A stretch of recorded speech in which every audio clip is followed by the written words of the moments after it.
رب اشرح لي صدري ويسر لي أمري واحلل عقدة من لساني يفقهوا قولي. الحمد لله رب العالمين والصلاة والسلام على سيد المرسلين وعلى آله وأصحابه أجمعين. أما بعد فأعوذ بالله من الشيطان الرجيم. بسم الله الرحمن الرحيم. عن انس قال قال النبي صلى الله تعالى عليه وسلم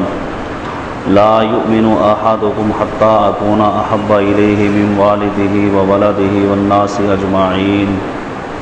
ان الله وملائكته يصلون على النبي يا ايها الذين امنوا صلوا عليه وسلموا تسليما. اللهم صل على سيدنا ومولانا محمد وعلى آل سيدنا ومولانا محمد وبارك وسلم صلاة وسلاما عليك يا سيدي يا رسول الله وعلى آلك وأصحابك يا سيدي يا حبيب الله. بخاری شریف کی احادیث مبارکہ کا درس جو ماہ رمضان سے پہلے تسلسل سے جاری تھا، 15ویں حدیث مبارکہ پہلی جلد سے، اس کے تحت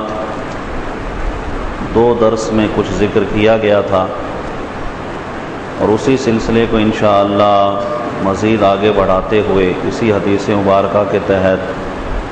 نبی کریم صلی اللہ تعالی علیہ وسلم کی محبت کا تذکرہ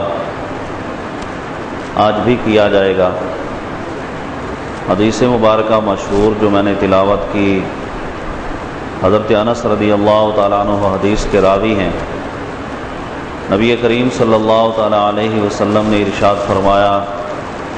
تم میں سے کوئی بھی شخص اس وقت تک کامل مومن نہیں ہو سکتا جب تک کہ وہ اپنی اولاد، اپنے والدین، یہاں تک کہ اپنی ذات سے بھی بڑھ کر نبی کریم صلی اللہ تعالیٰ علیہ وسلم سے محبت نہ کرے. حضور صلی اللہ تعالیٰ علیہ وسلم کی محبت جو عین ایمان ہے، اس کے تحت پہلے درس میں ہم نے یہ ذکر کیا تھا کہ نبی کریم صلی اللہ تعالیٰ علیہ وسلم سے محبت کرنا کیوں ضروری ہے، اور ہمیں اس بات کا مکلف کس وجہ سے کیا گیا. کچھ وجوہات ذکر کی گئی تھی، جن میں سے ایک بات تو یہ تھی کہ انسان کسی بھی شخص کے حسن و جمال کی وجہ سے اس سے محبت کرتا ہے. تو نبی کریم صلی اللہ تعالیٰ علیہ وسلم کے حسن و جمال کا تذکرہ کیا گیا تھا کہ رحمت کونین صلی اللہ تعالیٰ علیہ وسلم کو اللہ تبارک و تعالیٰ نے تمام کائنات میں سب سے بڑھ کر حسین و جمیل بنایا، اور حضور صلی اللہ تعالیٰ علیہ وسلم کے حسن و جمال کی یہ شان تھی کہ صحابہ کرام علیہم رضوان ذکر کرتے ہیں کہ جب رحمت کونین صلی اللہ تعالیٰ علیہ وسلم تبسم فرمایا کرتے، مسکرایا کرتے، تو دیواروں پر جو آپ کے دندان مبارک سے نور نکلتا تھا، اس سے دیواریں روشن ہو جایا کرتی تھی. اسی طرح نبی کریم صلی اللہ تعالیٰ علیہ وسلم کے جسم اطہر کا ہر عضو جو کہ نورانی ہے، اس کے متعلق محدثین کرام نے احادیث مبارکہ نقل کی. دوسری وجہ جو ہم نے ذکر کی تھی وہ کسی بھی شخص کا علم و حکمت کا معاملہ ہے کہ کوئی شخص بہت بڑا عالم ہے، حکمت و دانائی میں تمام لوگوں سے بڑا ہوا ہے، تو فطرتاً انسان ایسے آدمی سے محبت کرنے لگتا ہے. اور اس پر بھی احادیث مبارکہ ذکر کی گئی تھیں کہ اللہ تبارک و تعالیٰ نے محبوب کریم صلی اللہ تعالیٰ علیہ وسلم کو کائنات میں سب سے زیادہ علم عطا فرمایا. حکمت اور دانائی نبی کریم صلی اللہ تعالیٰ علیہ وسلم کو سب سے بڑھ کر عطا کی گئی. تیسری وجہ جو محدثین کرام نے بیان کی، اس کے تحت اور مزید وجوہات کا تذکرہ انشاءاللہ اسی حدیث مبارکہ کے تحت ذکر کیا جائے گا. سب سے پہلے تو یہ بات ذہن میں رکھیں کہ تمام عقائد کی اصل نبی کریم صلی اللہ تعالیٰ علیہ وسلم کی محبت ہے. عقیدے کی درستگی، اعمال کی درستگی اسی وقت ہو سکتی ہے جبکہ اپنے تمام معاملات میں نبی کریم صلی اللہ تعالیٰ علیہ وسلم کو سب سے بڑھ کر محبت کرنے والا ہو، اپنے ہر معاملے میں سرکار دو عالم علیہ الصلوۃ والسلام کی ذات کو اپنے سب معاملات میں آگے رکھے، اپنے دنیا کے معاملات کو پورا کرنے کے لیے، معاشرتی معاملات کو پورا کرنے کے لیے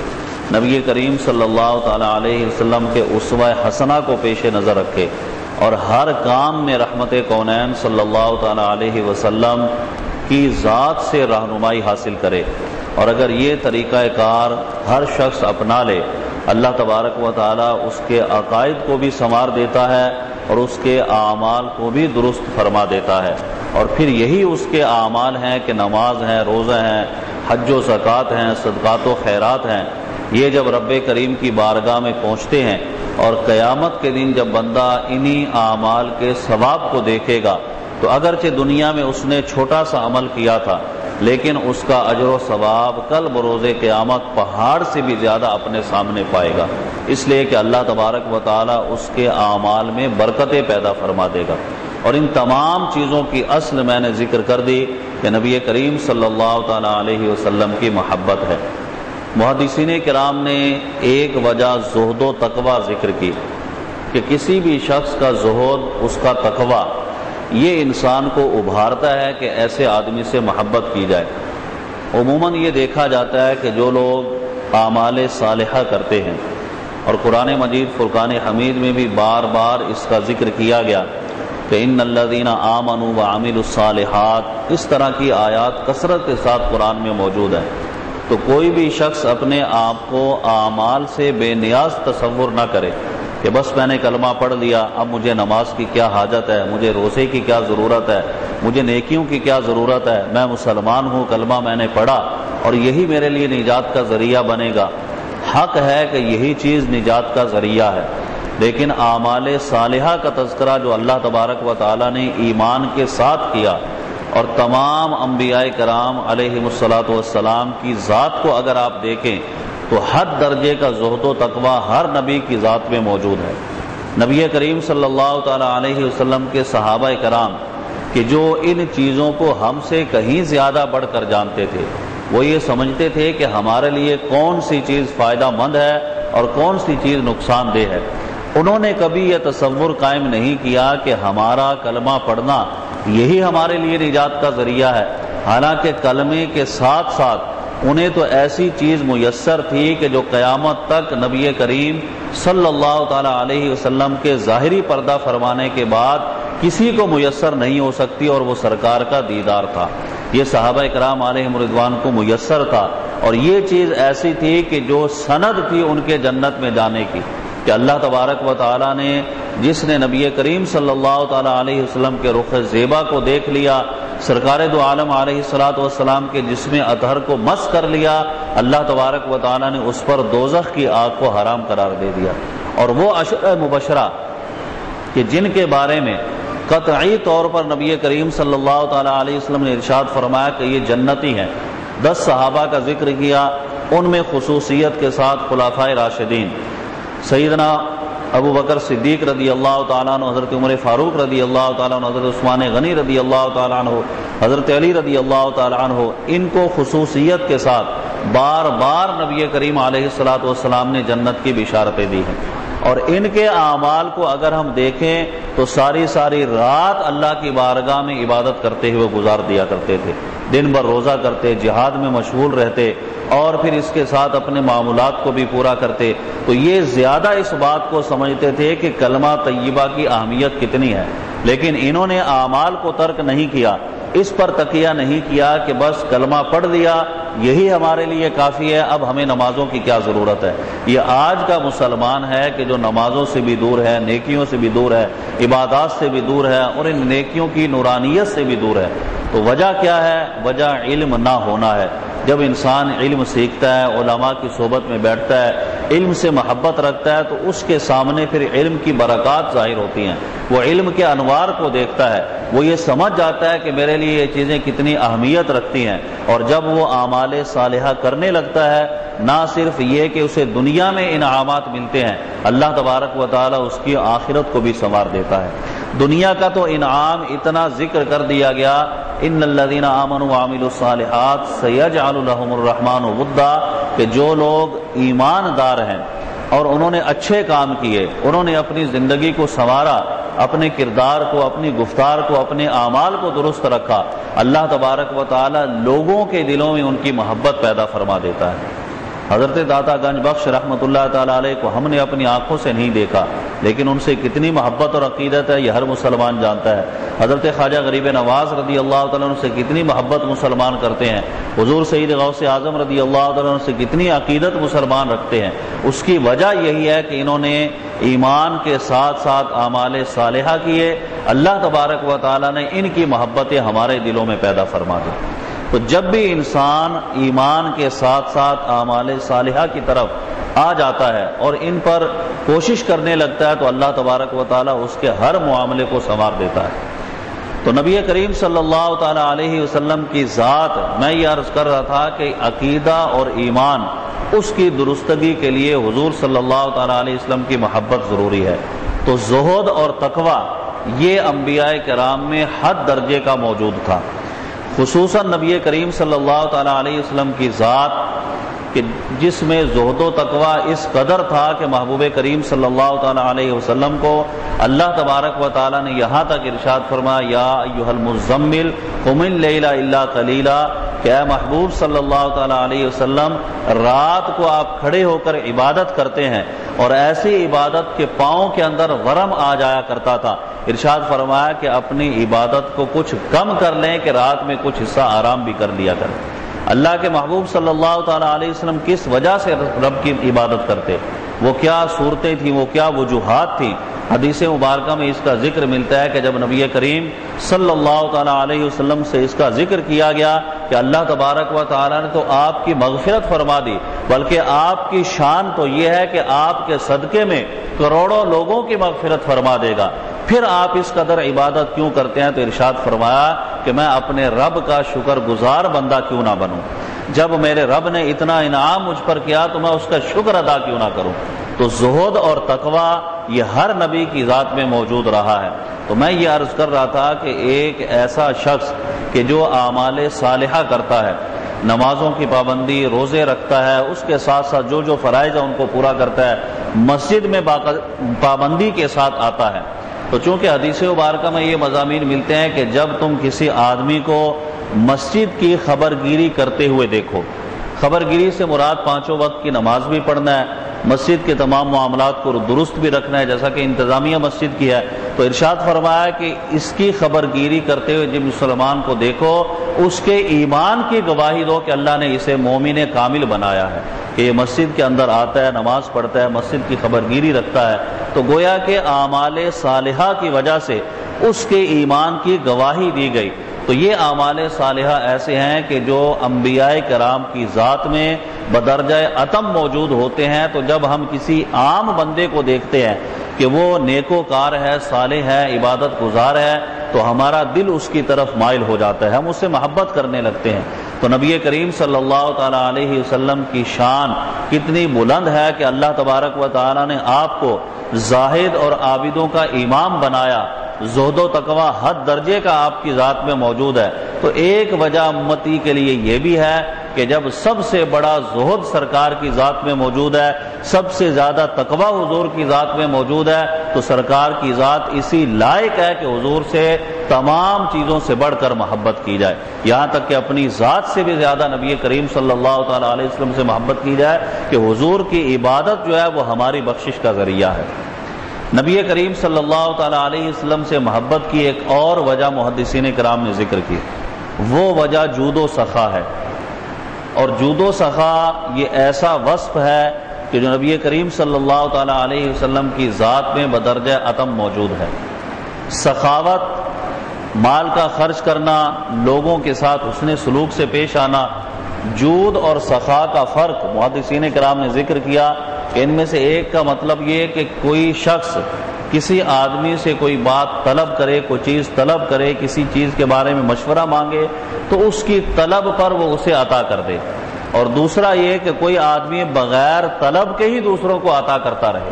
تو نبی کریم صلی اللہ تعالیٰ علیہ وسلم کی یہ شان ہے کہ کہ آپ کی بارگاہ سے جو طلب کرتا ہے اسے بھی عطا فرماتے ہیں اور جو طلب نہیں کرتا اس کی جھولی کو بھی بھر دیتے ہیں۔ اسی لیے امام اہل سنت نے اس تمام وصف کو اپنے اس شعر میں ذکر فرما دیا کہ واہ کا جود و کرم ہے شاہ بطحا تیرا، نہیں سنتا ہی نہیں مانگنے والا تیرا،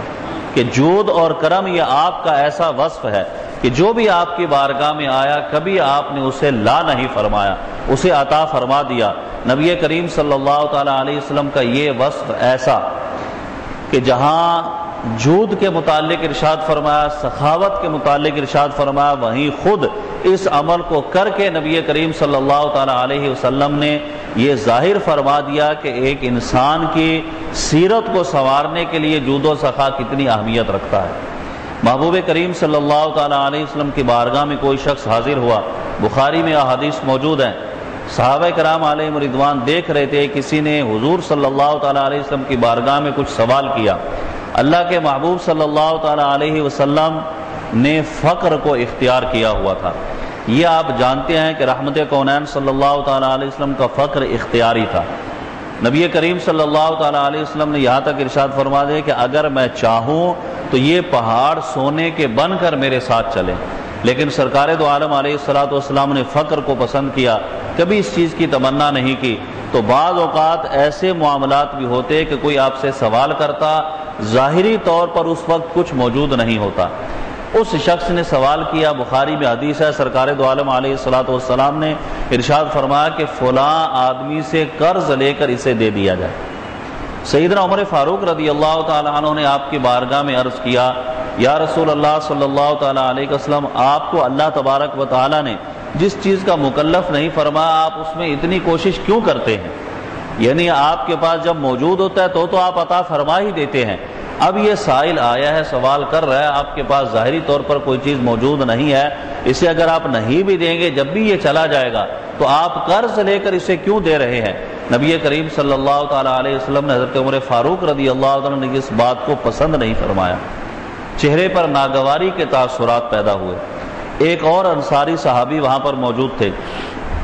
انہوں نے بارگاہ رسالت میں عرض کیا، یا رسول اللہ صلی اللہ تعالی علیہ وسلم، آپ جو بھی آئے اسے عطا فرماتے رہیں اور رب کی بارگاہ سے قلت کا خوف کبھی بھی نہ کریں کہ آپ کے مال میں، آپ کے معاملات میں کچھ کمی ہوگی، ایسا تصور نہ کریں، جو بھی آئے اسے عطا فرمائیں۔ اس انصاری صحابی کا یہ جملہ کہنا تھا کہ نبی کریم صلی اللہ تعالی علیہ وسلم کے چہرے پر جو ناگواری کے تاثرات پیدا ہوئے تھے، فوراً ہی سرکار کا چہرہ خوشی سے چمکنے لگا کہ اس بات کو حضور نے پسند فرمایا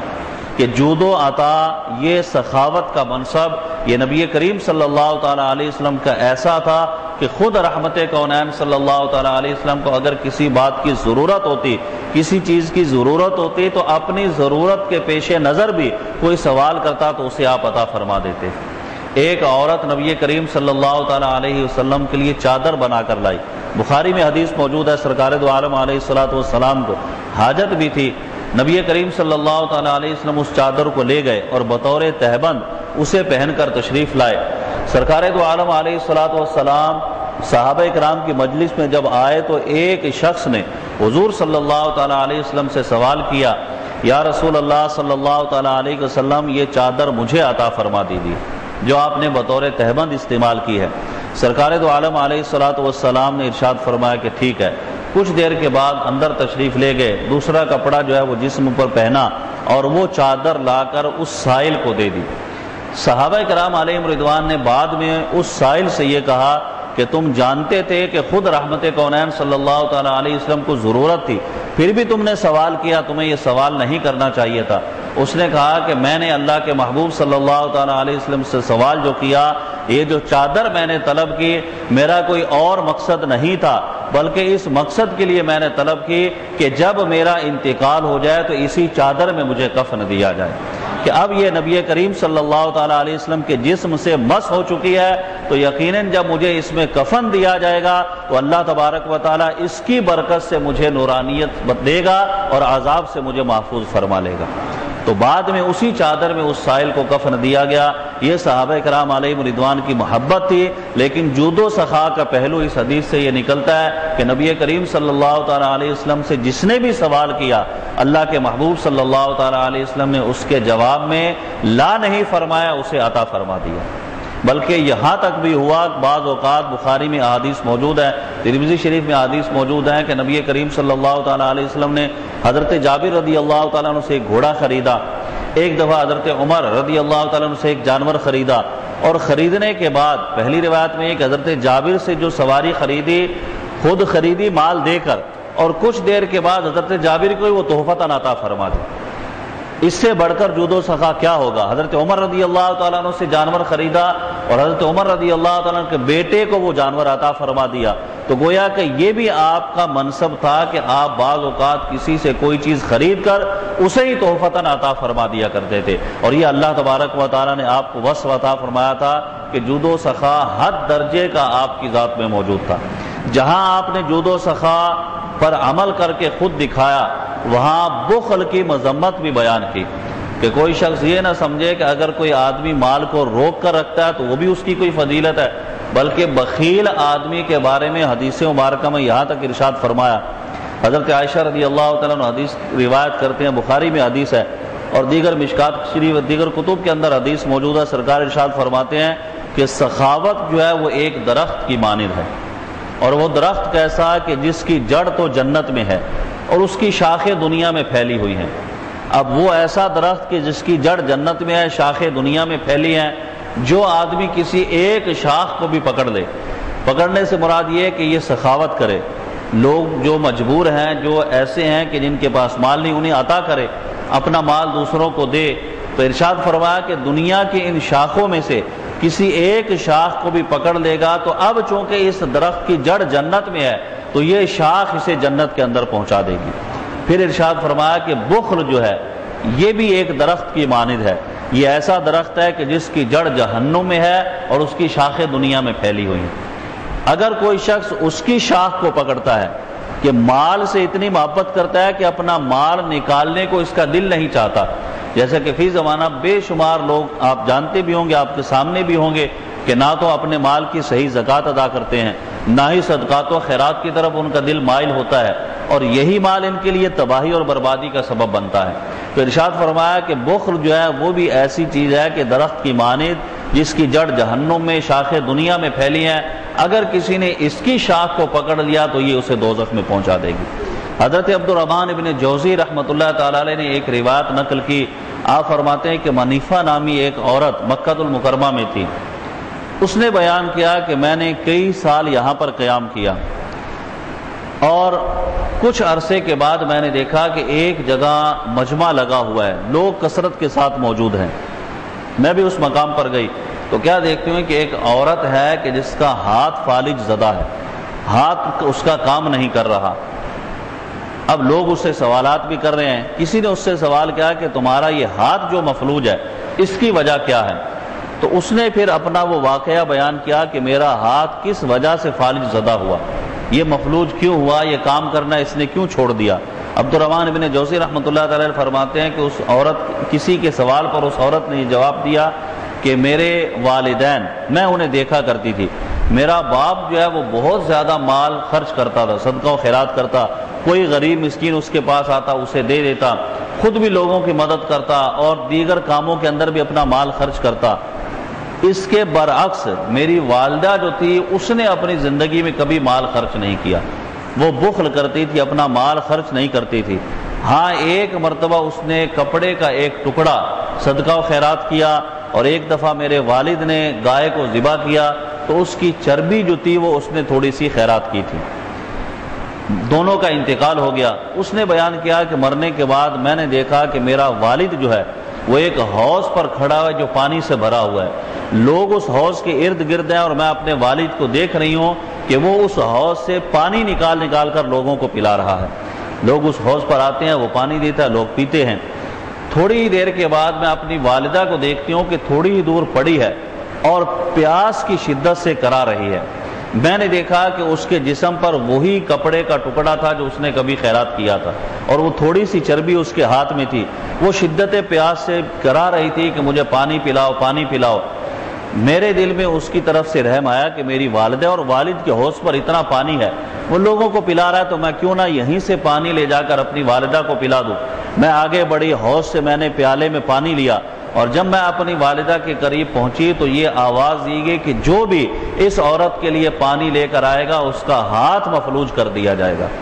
چنانچہ اس کے ساتھ ہی میری آنکھ کھل گئی، اور جب میں نے دیکھا تو میرا ہاتھ جو تھا وہ فالج زدہ ہو چکا تھا، اس نے کام کرنا چھوڑ دیا۔ میرے والدہ کے بخل کی وجہ سے مجھے اس اذیت میں مبتلا ہونا پڑا۔ تو آپ اندازہ لگائیں کہ جہاں سخاوت کے اتنے فضائل ہیں، وہاں بخل کی کتنی مذمت سرکار نے بیان فرمائی۔ اور ایسا آدمی جو اپنا مال غربا سے روکتا ہے، فقراء پر خرچ نہیں کرتا، نیک کاموں میں اپنا مال خرچ نہیں کرتا، وہ کتنا بخیل آدمی ہے کہ اللہ تبارک و تعالیٰ نے اسے مال دیا اور رب نے ہی خرچ کرنے کا حکم دیا۔ یا تو یہ کہ آدمی اپنے کمال سے مال حاصل کرے، اللہ تبارک و تعالیٰ کا دیا ہوا مال وہ اپنے مال سے ہی اس بات کا حکم دے رہا ہے کہ اس کی راہ میں خرچ کیا جائے، پھر بھی آدمی جو ہے وہ خرچ نہ کرے تو اس کی مذمت حدیث میں بیان کی گئی۔ تو نبی کریم صلی اللہ تعالیٰ علیہ وسلم کا یہ وصف حدیث مبارکہ میں ذکر کیا گیا، اور محدثین کرام نے تذکرہ کیا کہ سرکار کی ذات جود و کرم آپ کے اندر انتہا درجے کا تھا۔ حضرت عائشہ رضی اللہ تعالیٰ عنہ بیان کرتے ہیں، بخاری کی حدیث ہے کہ نبی کریم صلی اللہ تعالیٰ علیہ وسلم تیز چلنے والی ہوا سے بھی زیادہ سخاوت کیا کرتے تھے،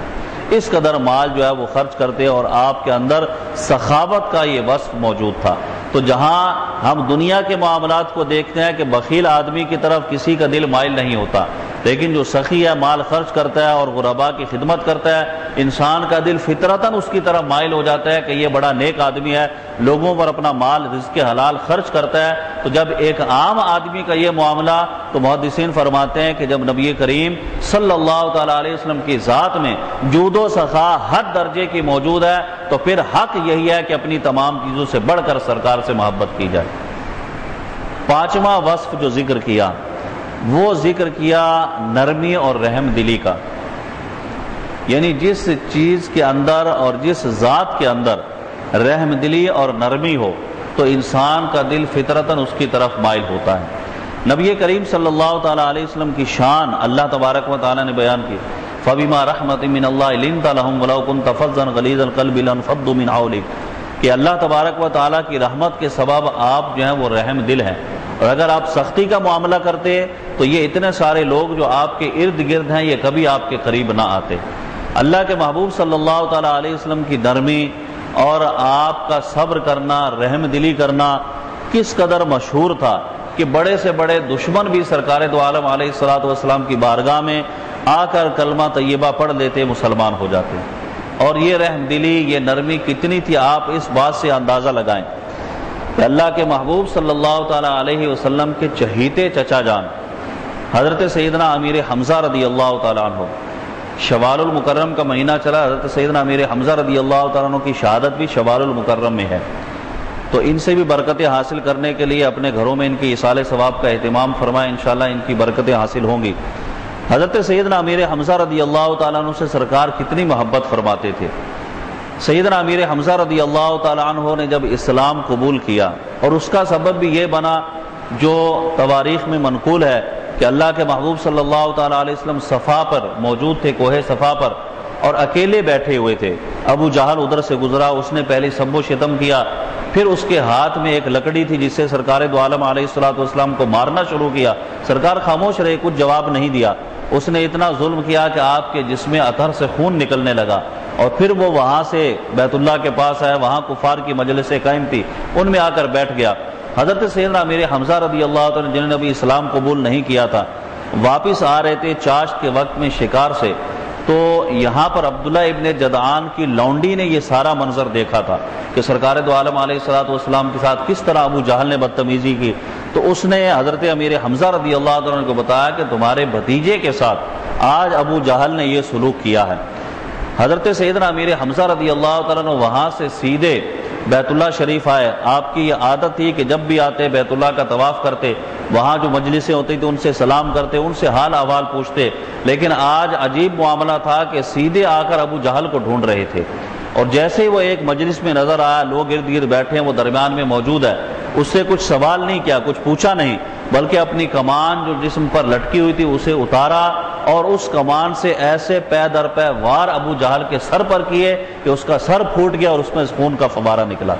لوگ جو تھے وہ قریب پہنچے کہ پکڑا جائے، روکا جائے۔ ابو جہل بھی بڑا اس چیز میں شاطر تھا، سمجھتا تھا کہ سیدنا امیر حمزہ رضی اللہ تعالیٰ عنہ کو مقابلہ کوئی نہیں کر سکتا، لہذا اس نے اقرار کر لیا کہ میں نے ہی ان کے بھتیجے کی شان میں بدتمیزی کی، اس وجہ سے انہیں اتنا غصہ آیا اور انہوں نے یہ معاملہ کیا۔ جب سیدنا امیر حمزہ رضی اللہ تعالیٰ نے یہ عمل کیا تھا کہ ابو جہل کو مارا، تو ساتھ ہی یہ بھی فرمایا تھا کہ تو ایسے شخص کو اذیت دیتا ہے جو یہ کہتا ہے کہ اللہ ایک ہے، اور وہ ایسے دین کا اعلان کرتا ہے کہ جس کو میں نے بھی قبول کر لیا ہے۔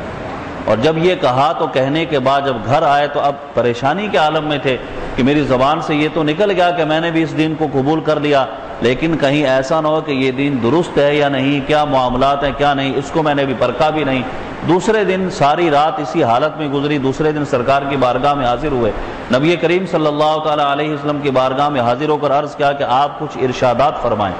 میں ساری رات اس تکلیف میں مبتلا ہوں کہ کیا آپ کا لایا ہوا دین حق ہے یا جو ہم جس پر تھے وہ حق ہے، کیا چیز درست ہے کیا غلط ہے، یہ میری سمجھ میں نہیں آ رہا، کچھ ارشاد فرمائیں۔ نبی کریم صلی اللہ تعالیٰ علیہ وسلم کی شان اللہ نے قرآن میں یہ بیان کی کہ وَيُزَكِّهِمْ، آپ دلوں کی بھی صفائی فرماتے ہیں۔ تو جب حضرت امیر حمزہ رضی اللہ تعالیٰ نے یہ کہا کہ آپ کچھ ارشاد فرمائیں، نبی کریم صلی اللہ تعالیٰ علیہ وسلم نے کچھ ارشادات فرمائے،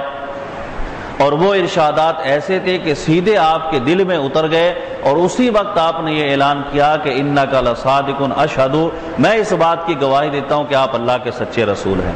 تو نبی کریم صلی اللہ تعالیٰ علیہ وسلم کے ان جملوں کا اثر تھا کہ اس بات کو آپ نے قبول کر لیا۔ لیکن یہی چہیتے چچا جان جب غزوہ احد کا معاملہ آیا تو غزوہ بدر جو کہ پہلی جنگ ہوئی تھی، اس میں جب اس طرح کی لڑائی ہوئی کہ ایک مسلمانوں کی طرف سے ایک کافروں کی طرف سے سامنے آیا، اس وقت عتبہ ابن ربیعہ یہ کافر تھا، یہ مقابلے پر جب آیا تو سامنے حضرت امیر حمزہ رضی اللہ تعالیٰ عنہ تھا، آپ نے تھوڑی دیر میں اس کا سر قلم کر دیا۔ عتبہ بن ربیعہ کی بیٹی ہند جو کہ ابو سفیان کی زوجیت میں ہندہ بھی کہا جاتا ہے، اس نے اس وقت یہ عہد کیا تھا کہ میرے باپ کو امیر حمزہ نے قتل کیا اور میں اس کا بدلہ ان سے ضرور لوں گی۔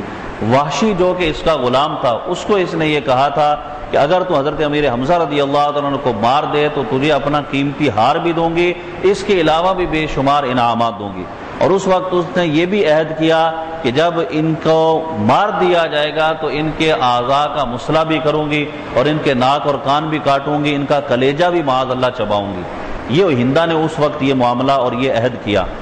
حضرت امیر حمزہ رضی اللہ تعالیٰ عنہ غزوہ احد میں بہت جانشانی سے آپ لڑے، اور جب آپ لڑ رہے تھے تو اس وقت اس وحشی نے تیر پھینکا تھا جو حضرت امیر حمزہ رضی اللہ تعالیٰ عنہ کے جسم مبارک میں لگا، اور آپ نے جام شہادت نوش فرمایا۔ بعد میں وہ قریب آیا اور اس نے آ کر آپ کا کلیجہ نکالا جو ہندہ کو دیا، اور اس نے معاذ اللہ وہی عمل کیا، اور پھر آپ کی لاش کا مسئلہ کیا گیا،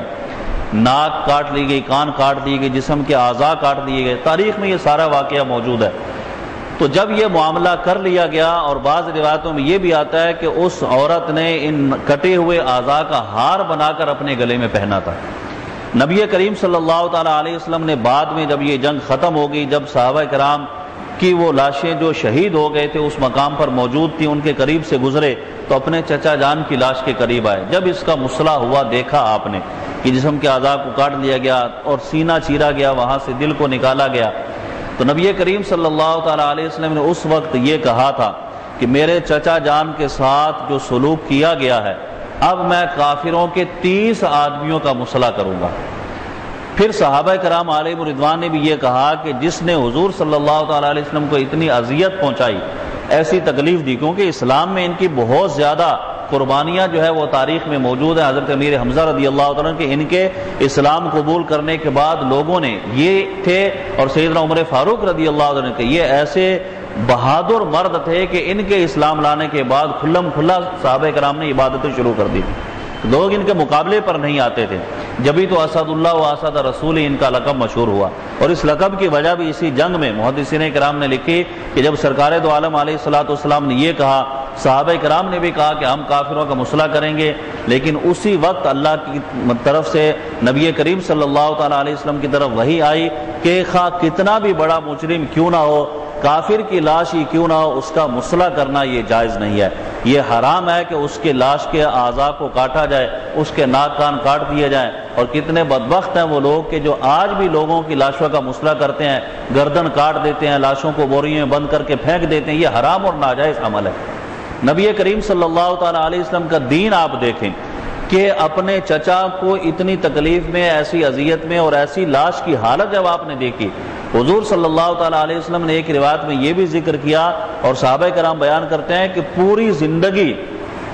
محبوب کریم صلی اللہ تعالیٰ علیہ وسلم کو اتنا غصے میں کبھی بھی ہم نے نہیں دیکھا جتنا اپنے چچا جان کی لاش کو دیکھ کر ہم نے دیکھا تھا۔ اور خود سرکار دو عالم علیہ الصلوۃ والسلام نے ایک روایت میں یہ ذکر کیا کہ مجھ پر جتنی بھی تکلیفیں آئی ہیں، آپ طائف کی تکلیفیں دیکھیں وہ کم تھوڑی ہیں کہ جب نبی کریم علیہ الصلوۃ والسلام پر پتھر برسائے گئے، لیکن سرکار ارشاد فرماتے ہیں حضرت سیدنا امیر حمزہ رضی اللہ تعالیٰ عنہ کے جسم کو دیکھ کر جو غزوہ احد میں تھا، ارشاد فرمایا کہ سب سے زیادہ تکلیف آج مجھ پر ڈالی گئی ہے۔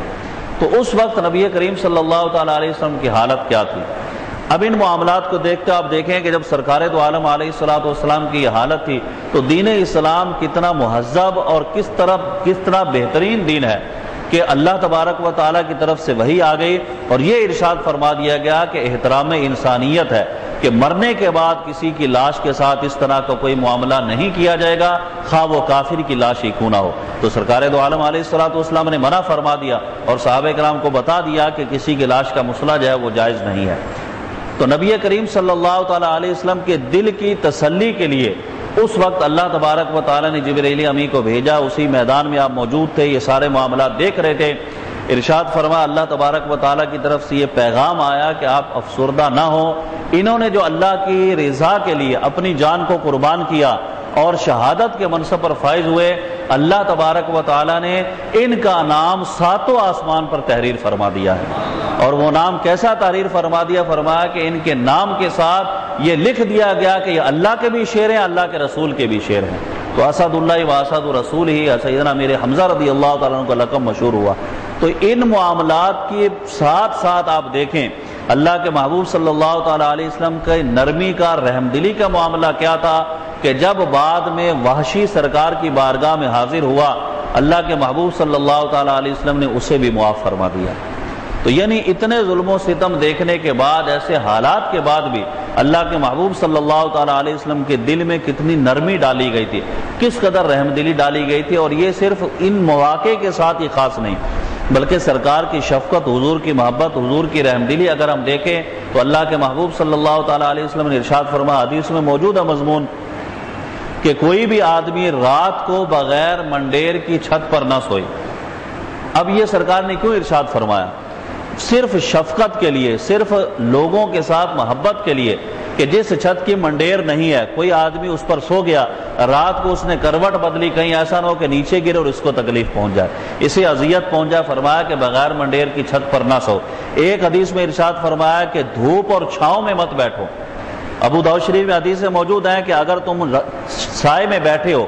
دھوپ آ جاتی ہے تو پورے کے پورے سائے میں ہو جاؤ، اور اگر دھوپ میں بیٹھے ہو سایہ آ جاتا ہے تو پورے کے پورے دھوپ میں ہو جاؤ، یا تو سائے میں بیٹھو یا دھوپ میں، آدھا سائے میں آدھا دھوپ میں نہ بیٹھو۔ اور آپ اطباء سے پوچھیں، وہ آج یہ کہتے ہیں کہ اگر آدمی ایسی کیفیت میں بیٹھا ہو کہ اس کے آدھے جسم پر دھوپ ہو، آدھے پر سایہ ہو، تو اسے بیماری لاحق ہو جاتی ہے کہ اس کا جسم ان دونوں کیفیتوں کو برداشت نہیں کر سکتا۔ سرکار کا یہ فرمان بھی شفقت کے لیے، محبت کے لیے اپنی امت کے ساتھ، کہ اس طریقے سے حضور نے ارشاد فرمایا کہ جب سمندر کے اندر تو غیانی ہو تو اس میں سفر نہ کرو کہ مبادا تمہیں کوئی نقصان نہ پہنچے۔ حدیث میں جو مضامین ملتے ہیں آپ دیکھیں، ہمارا ہر عمل جو ہے، یہ ارشاد فرمایا کہ جوتا پہنو تو اسے جھاڑ کر پہنو، بستر پر جاؤ تو اسے جھاڑ لو، سونے لگو تو بستر کو جھاڑو، کپڑے پہنو تو جھاڑ کر پہنو۔ یہ سب فرمان کس وجہ سے ہیں؟ حضور کی شفقت اور محبت کی وجہ سے ہے کہ کوئی مسلمان بغیر توجہ کے، بے توجہی کے ساتھ جوتا پہن لے، اسے جھاڑا نہ ہو، کوئی جانور اس کے اندر موجود اسے نقصان پہنچا دے،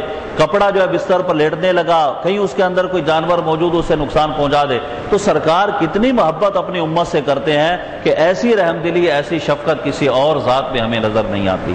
تو تو جب اتنی رحم دلی اتنی شفقت ہے کہ ایک عام آدمی جو نرم دل ہوتا ہے اس سے بندہ محبت کرنے لگتا ہے، تو محدثین کرام فرماتے ہیں کہ اللہ تبارک و تعالیٰ نے اپنے محبوب کی ذات میں جو نرمی اور شفقت رکھی ہے،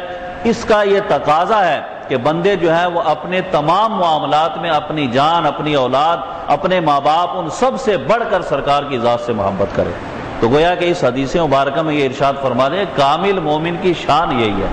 کہ وہ اپنے والدین سے، اپنی اولاد سے اور اپنی جان سے بھی زیادہ سرکار سے محبت کرتا ہے۔ دو صورتیں ہم نے پہلے ذکر کی تھیں، تین وجہ آج اس درس میں ذکر کی گئیں کہ اللہ کے محبوب صلی اللہ تعالیٰ علیہ وسلم کا زہد و تقویٰ یہ بھی حد درجے کا ہے، آپ کی جود و سخا بھی حد درجے کی ہے، نرمی اور شفقت یہ بھی آپ کی ذات میں حد درجے کی ہے، اور ان تمام وجوہات کی بنا پر بھی اگرچہ ان وجہوں کی حاجت نہیں ہے، یہ میں نے پہلے ابتدا میں ذکر کر دیا تھا، سرکار کی تو ذات ایسی ہے کہ ہمارے سامنے کوئی وجہ نہ بھی ہو جب بھی ہمیں سرکار سے محبت کرنی ہے، کہ جن کی وجہ سے ہمیں ایمان نصیب ہوا، جن کی وجہ سے کلمہ طیبہ پڑھا، جن کی وجہ سے جنت کے راستے ہمارے سامنے ہموار ہوئے، جہنم سے ہمیں دور کر دیا گیا، تو ان کی ذات سے محبت تو ویسے ہی ایک آدمی کے لیے، اس کے لیے عین ایمان ہے۔ لیکن پھر بھی یہ صورتیں، یہ وجوہات بھی ہمارے پیش نظر رہیں کہ دنیا کے اندر جتنی بھی صورتیں، جتنی بھی وجوہات یا جو بھی اسباب ہیں، ان میں بھی اگر ہم دیکھیں تو نبی کریم صلی اللہ تعالیٰ علیہ وسلم کی شان اس لائق ہے کہ سرکار سے اپنے تمام معاملات سے بڑھ کر محبت کی جائے اور حضور کی تعظیم و تکریم کی جائے۔ اللہ تبارک و تعالیٰ ہمیں سرکار کی سچی محبت عطا فرمائے۔ وآخر دعوانا الحمدللہ رب العالمین۔